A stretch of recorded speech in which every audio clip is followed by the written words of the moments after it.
All right, everyone, welcome back to the God Attachment Healing Podcast. As you know, we have been making a couple of changes, not big changes, but just some new direction when I introduce the podcast. And I'm especially blessed today because I have my good friend Louis Alvey.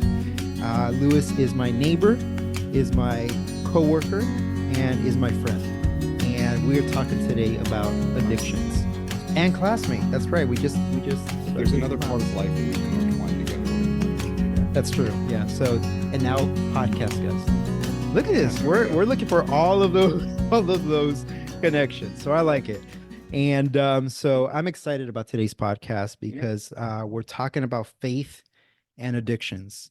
And I don't think I've done a podcast on this. So when I was thinking about it, I think we were having a conversation and it came up something about addictions. And I was like, you know what? We never really talked about that. And I've never had anyone. And that's one of your passions. Yeah. And I said, well, we already talk enough anyways. Why don't we just record it and put it out on the podcast? Right. So it makes sense. You'll have a lot of editing ahead of you. Right? Like our conversations meander and go all over. I enjoy them, but I don't know that it's clean material for podcasts. It will be good. Yeah. It'll be good. Yeah. Okay.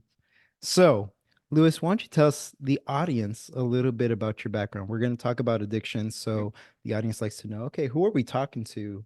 And they already know some information, my personal relationship with you, but now how can you introduce yourself to the audience? Hi, audience. I'm Louis, Sam's neighbor.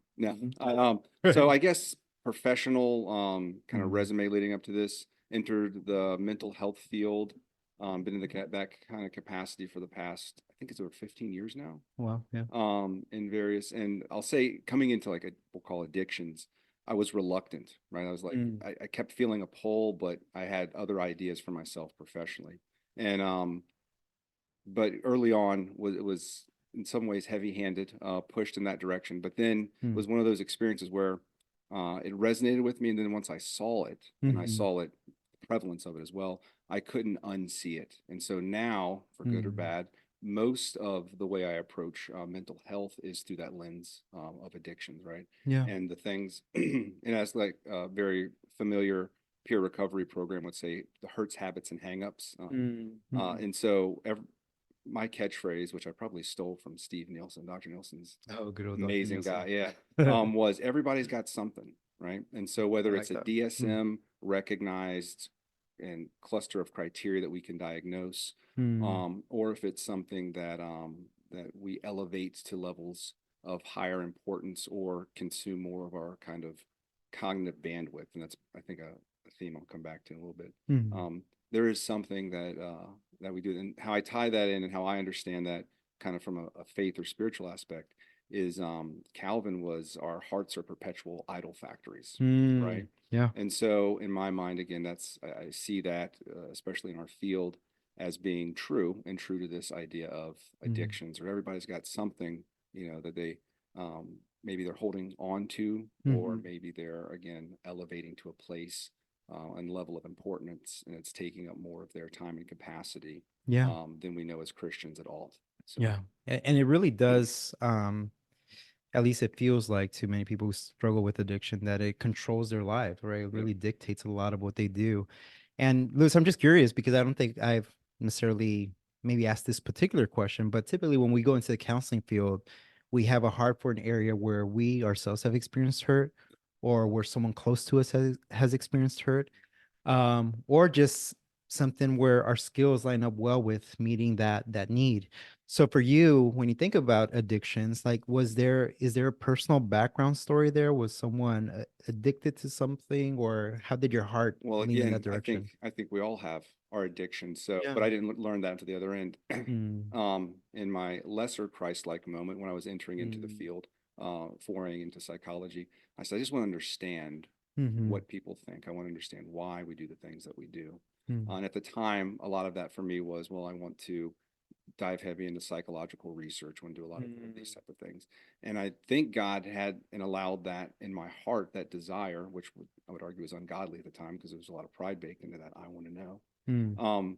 ultimately to show, well, this is how that looks. Mm-hmm. Yes, this, and through the model of addiction that I really adhere closely to, um, I think it helps me understand, and I think when I interact with people and we share that space together, it helps give them a greater understanding of as well of, oh, Mm-hmm. that's why I'm here. Also, I can recognize I'm stuck, and Mm. these are the contributing factors to why I'm being stuck.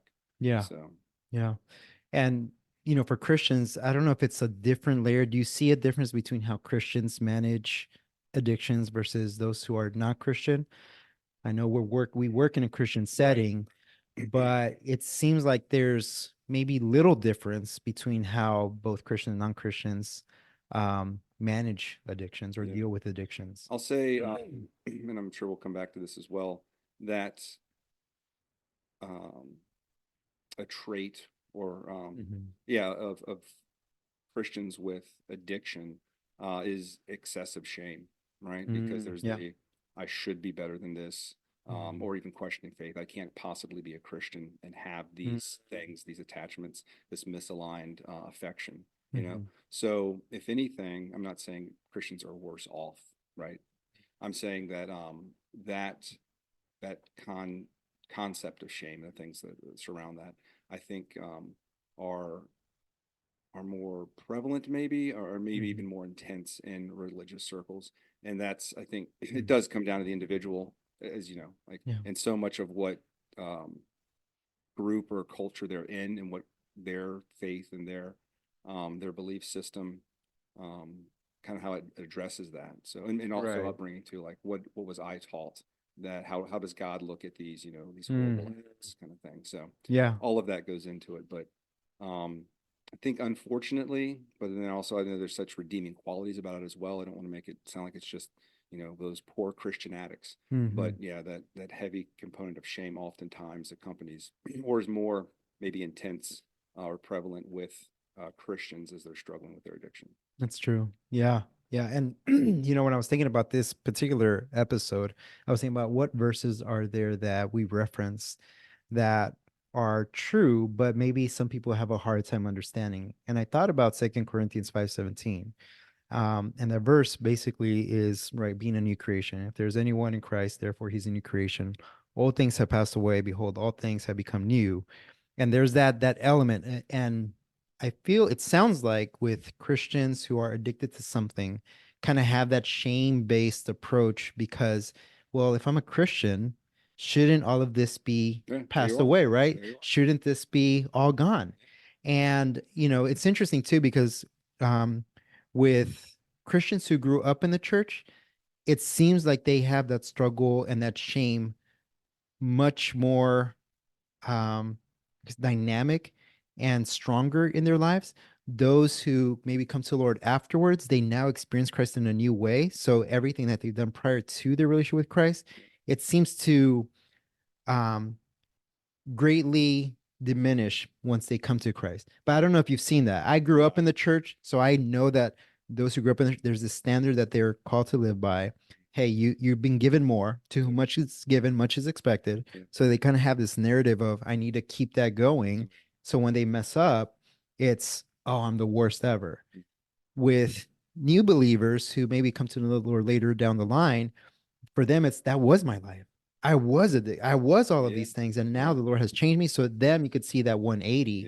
Yeah. But I don't know, have you seen that? Is there a difference there that you Well, so the former expert in the field that I like to quote the most, Mhm. Amanda, my wife, right? Because she was in the Yeah. mental health field Yeah. prior to me. She would 100% agree with that. Like she Mm. says that there are um, things that are attached, or again, this oftentimes unhealthy belief system that comes with people that have grown up Christian, Mhm. vice someone who was saved at an older age, maybe in their teens or early adulthood, and especially saved out of addiction, because they have a different, I think, perspective on freedom and grace, right? Because again, Yeah. I was completely lost, and until I was plucked from that, until my eyes were open, I Mm. was, no chance in the world of going to heaven, and no chance in the world of a lot of things, especially Mm. um, with all the overlaying uh, kind of outlook that a lot of people with addiction have.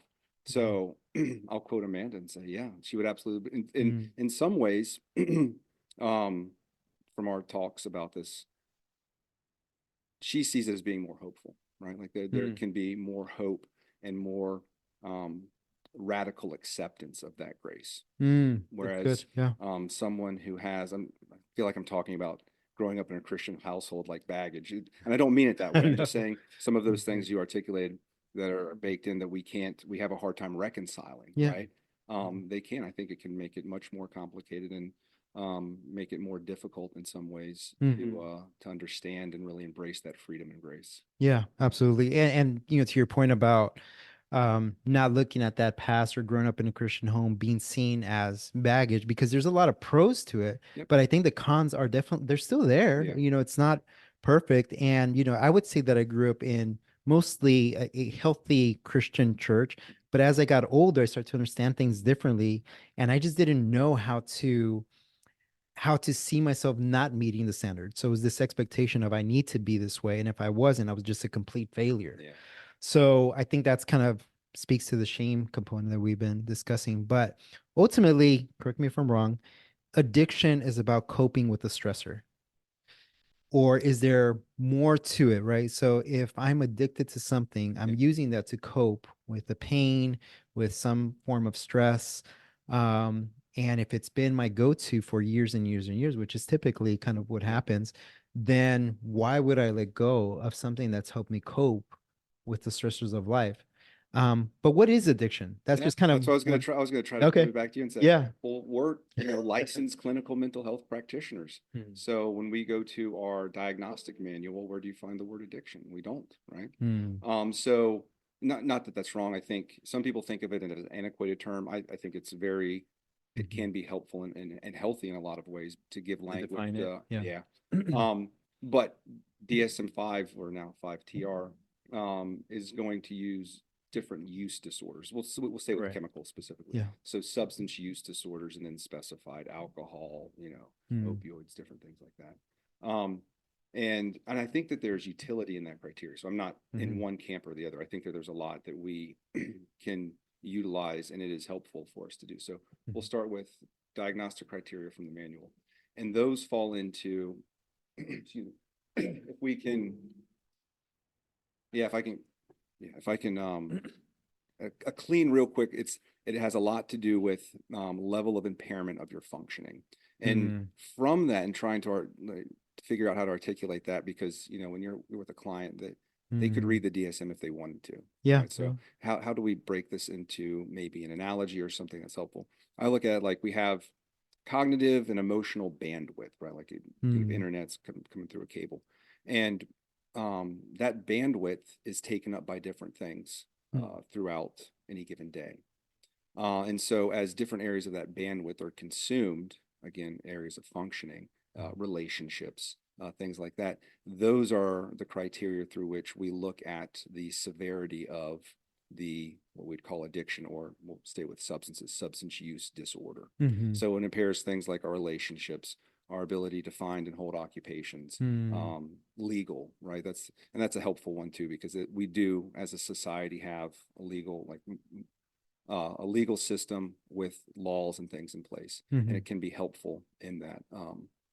That's a whole. I could go off on a whole other rant about drug courts and everything else. Good. But we'll stay focused, Lewis. All right. So that's that criteria, and again, not to abandon that. But when we talk about addictions, again, we're not going to find that in the DSM. So how would we define addictions? I would say you take a lot of those same components and say addictions.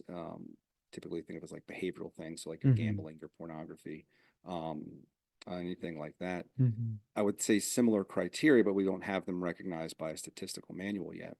But again, taking up that bandwidth, right? So it's Right. Right. taking up the more I am either, oh, and also another criteria would be frequency, intensity, and Mm. volume of use, Duration. whatever I'm using. Okay. So I think that some of that can translate over to more of our what we call behavioral addictions as well.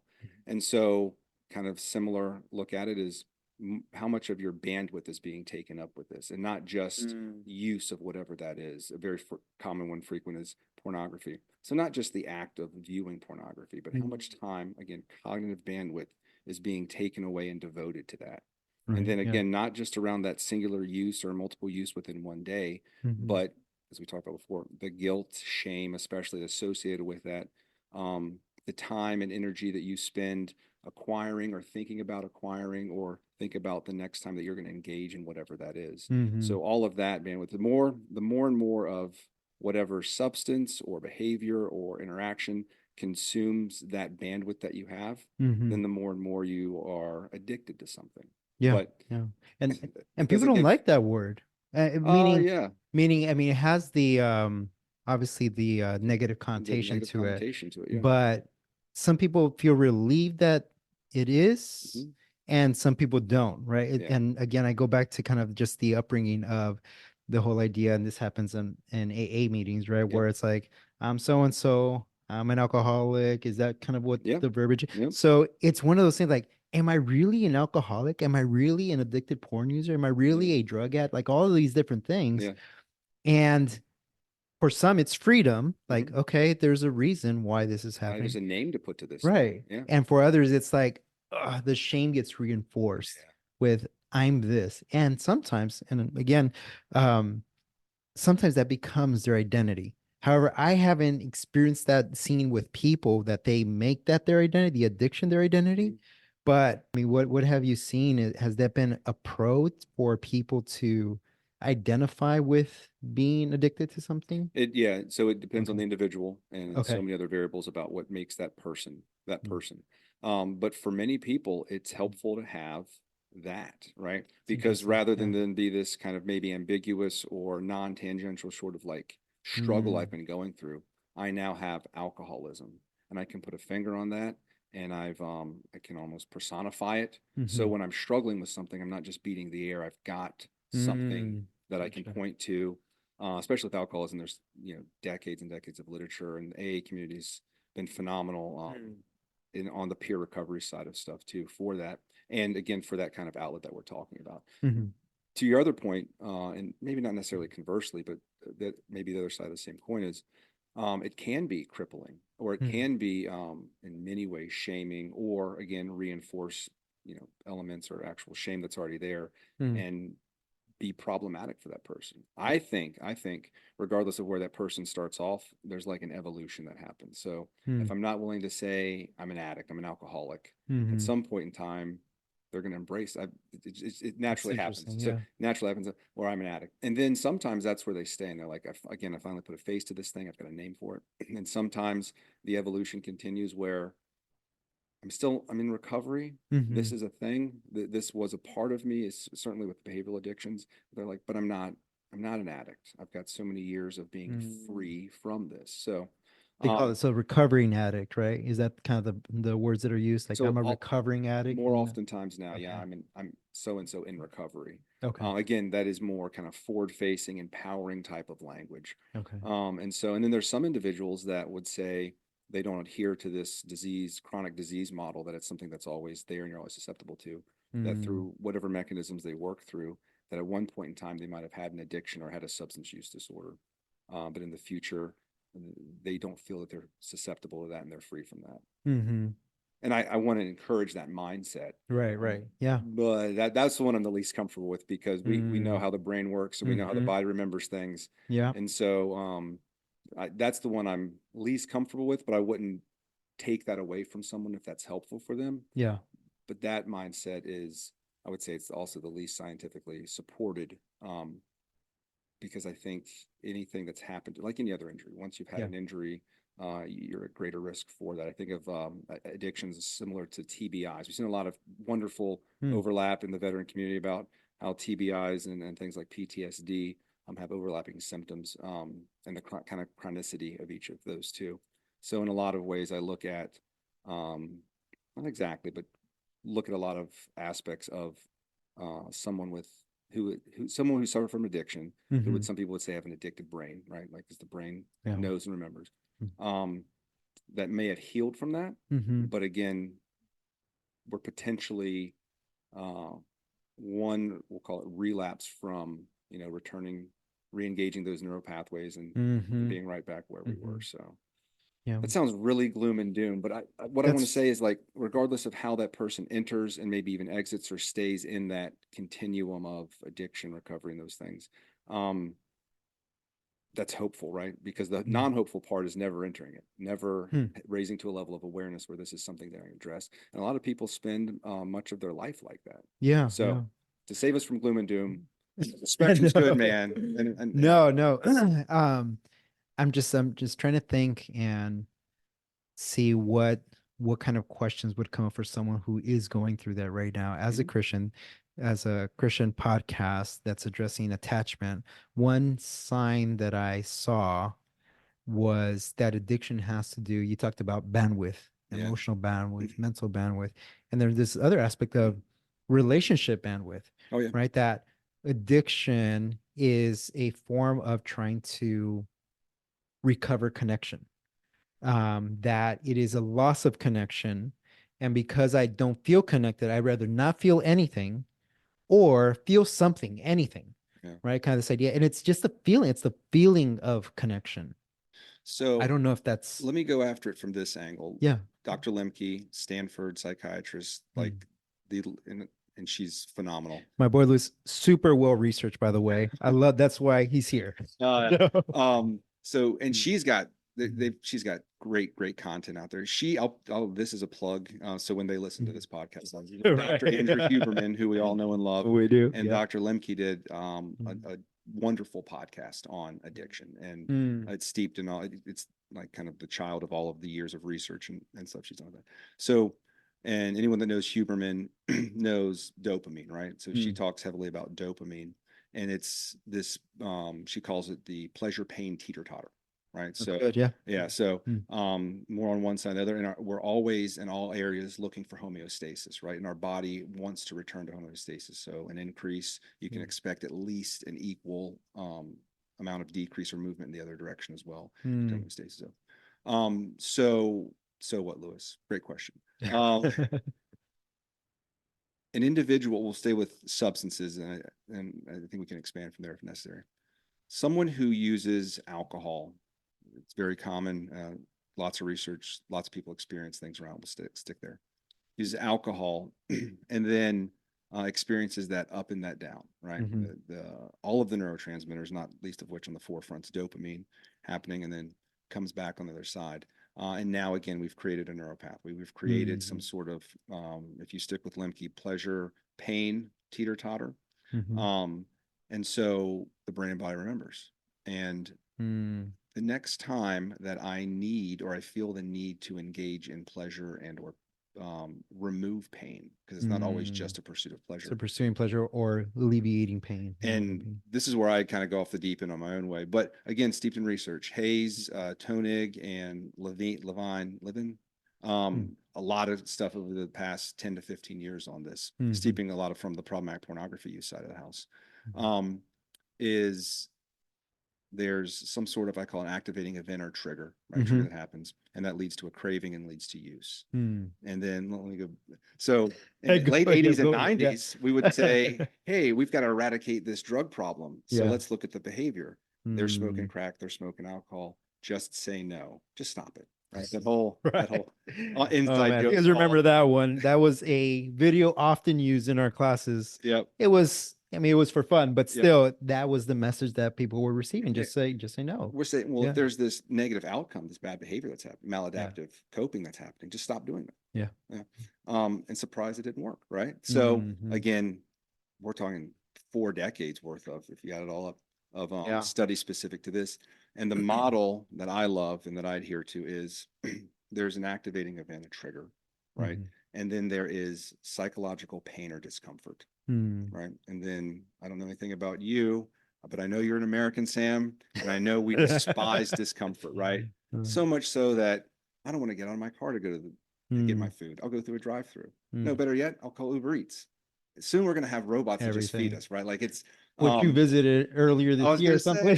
Cat robot, right? She meow.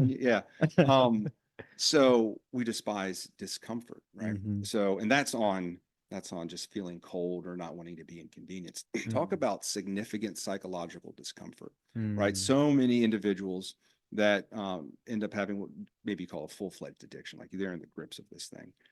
Trauma is somewhere in their past, right? So think about from a severity scale, psychological trauma that you haven't worked through, you haven't dealt with, the grief you haven't gone through yet, and the constant need, pull to avoid that pain, to avoid that psychological pain. So maybe it's a flashback, maybe it's seeing someone, maybe it's the myriad of things that can trigger a negative psychological pain reaction or discomfort reaction. And then my brain knows, oh, we don't like discomfort. We need to avoid that. The avoidance piece is key. And so what does it do? Well, I know how to get us there, or I at least know how to make it stop for a while. And so let's get back to alcohol. So I'm going to drink. I can go to the bar, right? I can do this. And then the insidious part of that is then the addiction becomes the pain pleasure teeter totter, because I don't know how frequently you've been like just blackout drunk in your life, Sam. I'm just kidding. But you typically physically don't feel well afterwards. And then when you're up in the morning, all of the things that you were drinking away are still there, usually compounded even more, right? So now we have to deal with that reality. And then this is where that shame element typically enters in, is during that avoidance piece, if it's not already there, because now there is something wrong with me. Now look at how could I do, all and turn on all the things, the horrible things. And it starts all over. And then that feeds it, right? And it's this negative, insidious loop of, and that's why I was like, well, it's not really just I want to get high or just want to get drunk. That usually leaves a long time ago, and it's just I need to fend off the pain. So now it just becomes a habit. It was part of their daily life. Yeah, and again, think about that bandwidth. It only consumes more and more, right? It only consumes more and more, and the more shameful I am, or feel, I shouldn't say feel, the less I'm going to have interactions with relationships, the less I'm going to care about job, the less I'm going to, again, we're going to go Adam and Eve style. We're going to sow fig leaves. We're going to distance ourselves from God because, well, he's perfect. And especially as Christians, well, look what he saved me from. How could I, you know what I mean? And then, and then we're just hitting that loop over and over again.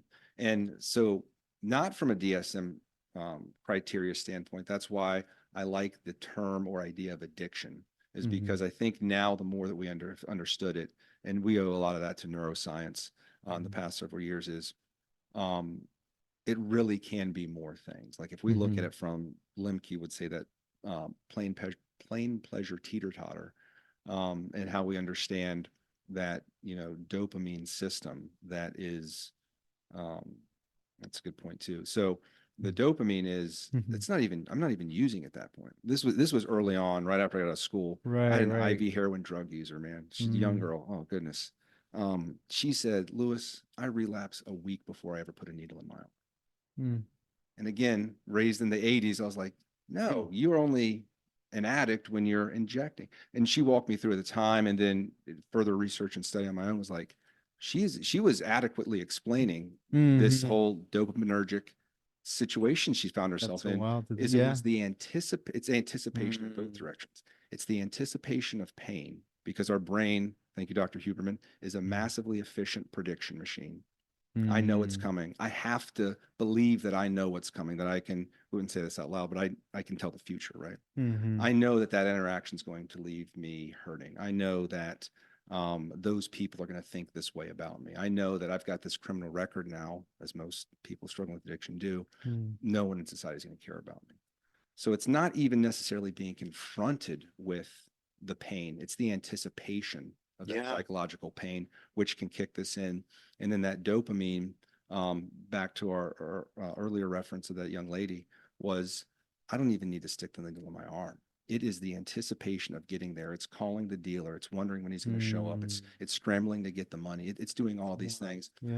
Because we know that alcohol and other chemicals and substances like that, we never get that initial high. That's why they call it chasing the dragon with heroin and opioid users, because that, whatever that initial high was, whenever we felt that peak pleasure, they're never able to replicate that. And so again, to kind of, I would use this to substantiate my argument for why this is an accurate model, is because pleasure left a long time ago. That high that we say we're chasing, we're not.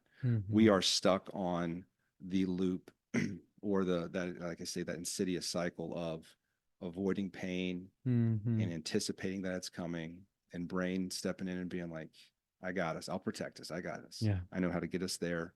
And oftentimes it's the best thing that happens to someone who's, like I said, this deep in addiction is the anticipation of getting there. It's the Yeah. drive to the bar. It's the, yeah, we've had such a spike in like all the, we'll say things around like sexual compulsive disorders, Mm-hmm. or sexual compulsive type behavior lately. And I think it pays serious credence to this, right? Yeah. And Yeah. so the act of itself, whatever sexual act that they're engaging um, in some way, shape, or form is involving them physically, but so much of it is the lead up to it. I mean, I can Build have up. Yeah. I can have people in great detail be like, I can't delete the app. I've got to stay on whatever app that is, whether it's Snapchat or whether it's an actual app designed for, hooking up with people. But it's that little hook that keeps me coming back. So it's not actually the time that I interface with a person or, fulfill whatever act I'm ultimately going to do. It's all of that buildup. It's all that initial dopamine, that lead up to it. So sorry, I rambled No, a few it's different good. ways there. Yeah, no, it's But good. that, I mean, again, back to how I got here. Well, I was seeking in a lot of ways, selfishly and pridefully. I wanted to understand. I want to know. And now I believe, and I've seen enough in my own life and the lives of I don't know, gosh, probably hundreds or thousands of clients I've worked with to be like, this is what's going on. Right? Yeah. This is what is happening. And this is that insidious cycle that we get pulled into, that we just keep feeding. Yeah, absolutely. No, and I appreciate you sharing the neuroscience part. Yeah. Because I think the question now that becomes even more real is, well, God created us this way. God created us to have dopamine, and dopamine in its proper use, I guess we could say, is supposed to be there for positive things. Oh, yeah. Right. Oh, yeah. But why is the thing that's meant to be good for me, dopamine, feeling good, right? The pleasure, seeking out the pleasure in things that are pleasurable. Why do I feel that when I am addicted to something? Why don't I feel pain in the addiction? But if I'm understanding you correctly, that is part of the balance, is that there's pain and then there's pleasure. And you're using one to get rid of the other in a sense. And like I said, oftentimes pleasure's left, and it's really just that pursuit. That dopamine is the pleasure that you're going to derive from that. It's just the pursuit of that. It's not even there anymore. That high is not there. I And thought that was a really good point. And I think to answer the question too is, well, how could God do this? Why would he create us this way? And well, he created everything perfect and in its time, right? And so we're humans and we human it up, and then we take it and we we pervert it in some way, or it's been the broken in the fall of too. exactly. Yeah. And I think that's really what we're seeing. And I remember someone sharing a long time ago. They said, what healthy looks like is what we picture before the garden, before the fall in the garden. Oh, yeah. What's unhealthy is everything that followed after that. I mean, immediately you see the impact of it with Cain killing Abel and so on. But the question is, what do we want that to look like? We won't have that here, right? Yeah. It's going to be in our perfect bodies when we go to heaven. For those of us who have believed in Christ, that's going to be our eternal home in our better bodies. But for now, as Christian counselors and as Christians, how do we help people? So there's people who are listening right now who are thinking about maybe an addiction that they're currently having, and it's affecting their relationship with God. What can we share with them that can give them hope? We talked a little bit about that, like maybe defining it in your life, saying that it is an addiction. Maybe that can provide the hope that you need. Absolutely good. Maybe it'll cause some shame. How do you deal with the shame that comes after that?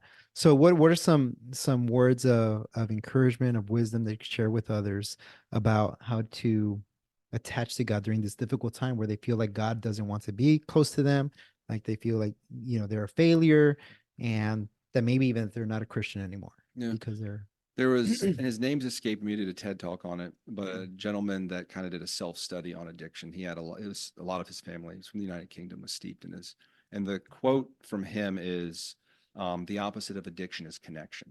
And I'd say that that's the one that was there's a lot of truth in that. I mean, he goes a little bit further than I would with it in some kind of political and social spheres, but there's a lot of truth in that, man. Okay. And I would even say the opposite of addiction is community. Like as much as we talk about community, and And the AA relationship. meetings and all that, that Oh man, help yeah, so like much. Yeah. yeah. There's a big, by nature of and virtue of how Mm. they're constructed. There's people will often say, "Well, there's no, where's the data? Where's Mm. scientific?" And I was like, "Well, they shouldn't exist." You know what I mean? Like, Mm.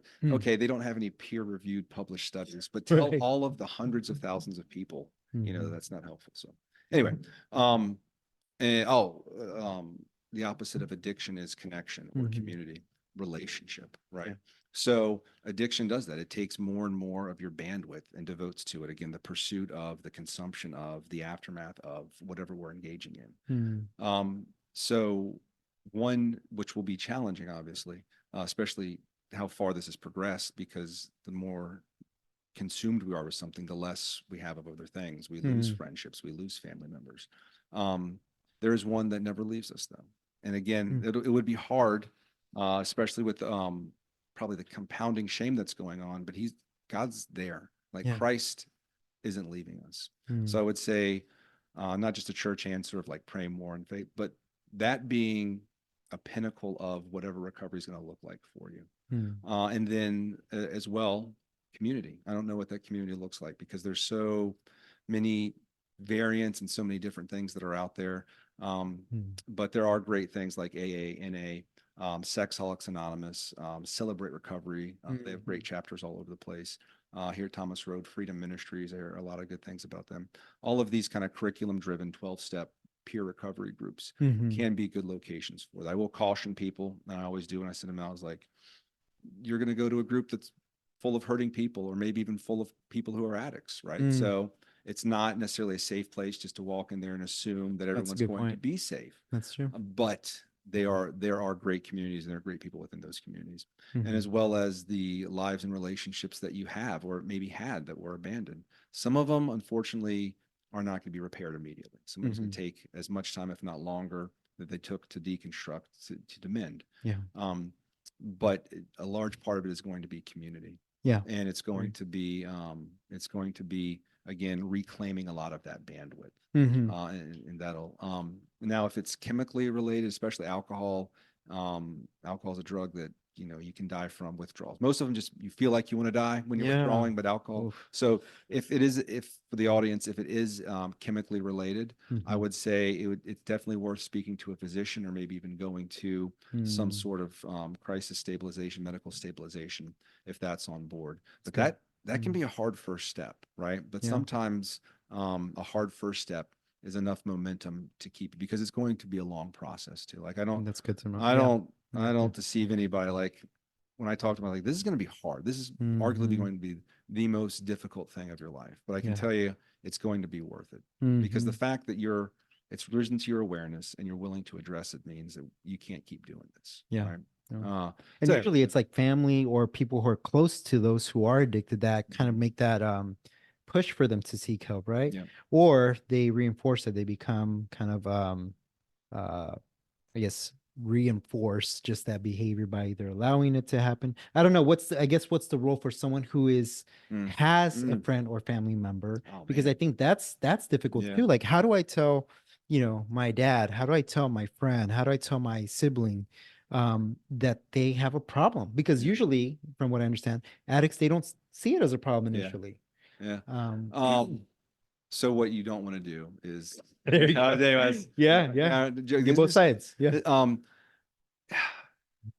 for someone, it depends on like the progressive nature and whatever that person's relationship is, because Okay. there's just so many possibilities. I'll give a generality Yeah. and hopefully we can derive things from that. Mm. And that is, if you see someone who is fully immersed in whatever addiction this is going on, they're probably pretty isolated, right? Right. Mm. Again, various stages, but generalizing here. Just to be able to see their humanity and right, be like, Mm. and it's that delicate balance of being transparent, being Mhm. honest, and being compassionate, right? Yeah. And so I'm gonna get on this soapbox too, man. Like, Mhm. gosh, why does not every church just have like Mm. an addiction recovery program? If not Christians, Mhm. who is better equipped to say, I see you, I know you're hurt, or I know of hurt. I know of being captive. I know of being shackled to something. Again, what thing that is, God only knows. But so, man, yeah. Anyway, sorry, I'm gonna get back on my soapbox. It just church. No. Get back to being the church, man. But oh, sorry. So that individual that believes or recognizes that someone they know and care about is again meeting them there, and helping, walking with them. So much can be done with going with someone to that appointment, or going with someone to that first meeting that they're going to, or going with. It's difficult because oftentimes people that are in like fully immersed in an addiction, it has kind of taken over that chronicity and more of a disease model mindset. That's not the person you knew before, right? And you can think about that. If it helps, you can think about that too. It's like you're not talking to Lewis, you're not talking to your friend. That addiction has consumed much, if not all, of that bandwidth. So that's the lens through which they're viewing life. And so it can be really hard. But that might be a good first step for someone who loves or is family member, friend of someone with addiction, is to say, hey, if I want a hope of getting them back, then it might be a lot of hard first steps. Yeah. But so that's what I would really say. is. Yeah. See the humanity, have compassion, and be honest with them. Right. That's good. That's good. And for the person who is wanting to trust God during this time, obviously there's plenty of examples in scripture where God just did a bunch of 180s where he changed people's lives. You have a lot of testimonies.